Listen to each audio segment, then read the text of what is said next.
I am not going to pretend that Casey's excellent joke that's allowed us to segue into the Leeds West Ham podcast in the first version of this didn't happen.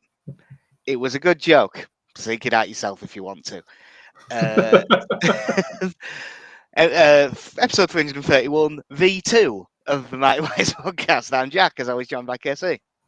Now then, Yeah, I did think about pretending to be frozen then, just to mess with you a little bit. just to be a dick. Yeah. Yeah. Well, we were just saying. Luckily, it was early on. Good to see Aronson get a goal really early on. Yeah. Well done him. The natural strikers finish. They're just being in the right place at the right time. And God knows we need a natural striker. Yeah, I mean, I don't think it's him, but we've started quick already, so we'll just say it quickly. There's no point pretending, even though this the MP3, you'd never know.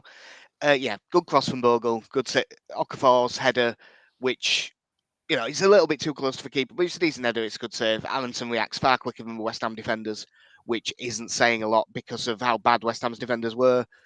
But right place, right time, gets the goal, 1-0 up, and it was sort of the exact sort of start that I think we needed after the Burnley game, because the mood in the fan base, I would say, was very low after that game, and West Ham. You know the way we feel about when we're going wrong, and you're like, oh, you're reading all these things about how shit a team is, and then they're playing Leeds next, and you go, here's your medicine. Well, in fact, West Ham are a bit like that at the minute. They look awful. yeah, it's just.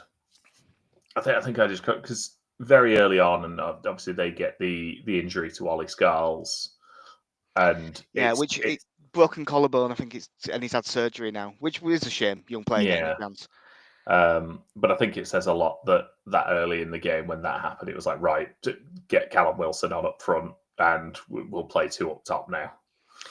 Yeah, fortunately, I'm not actually sure what minute that substitution happened in, but was it? It was already 2-0 by then, wasn't it? Quite I think comfortably. so, but it's that did change things quite a lot.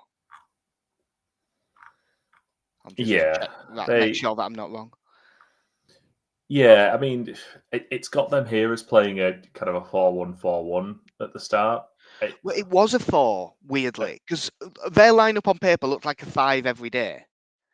But it also, they played Malik Diouf at right back at the start and Wan-Bissaka at left back, which was such a weird thing to do.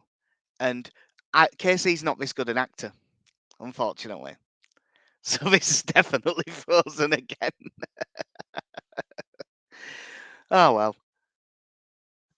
This is the sort of thing that happens. We'll either do it again in the morning, or we'll just tweet out the predictions.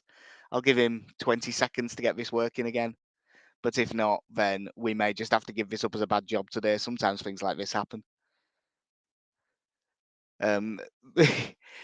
If he doesn't come back, we will sort. As I say, we'll just tweet things out. Maybe it's a sign that we're not supposed to do a podcast today. It's not like it's going to kill people not to get one.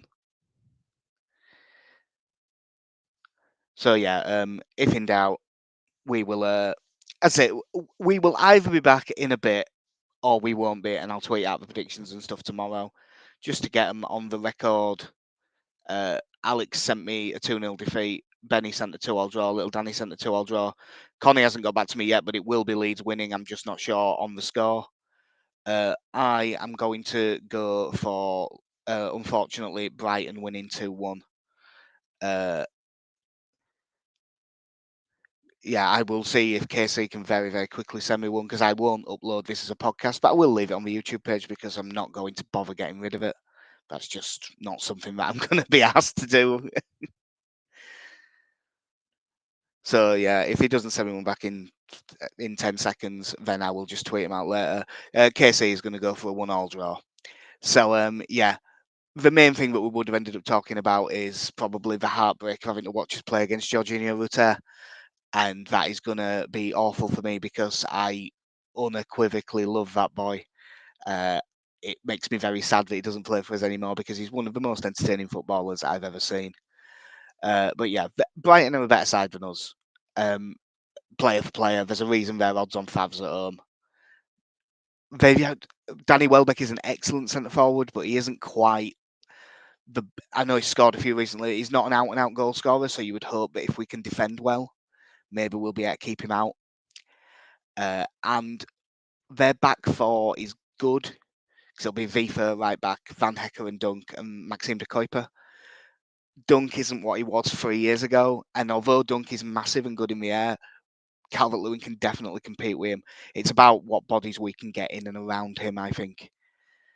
I'm assuming it'll be Aaron. It'll basically be the same team. He might bring Stack back in for Tanaka, because we would expect to not have much of a ball against Brighton, so he might be going back. I think he'll go back to the more solid, more defensive set of central midfielders.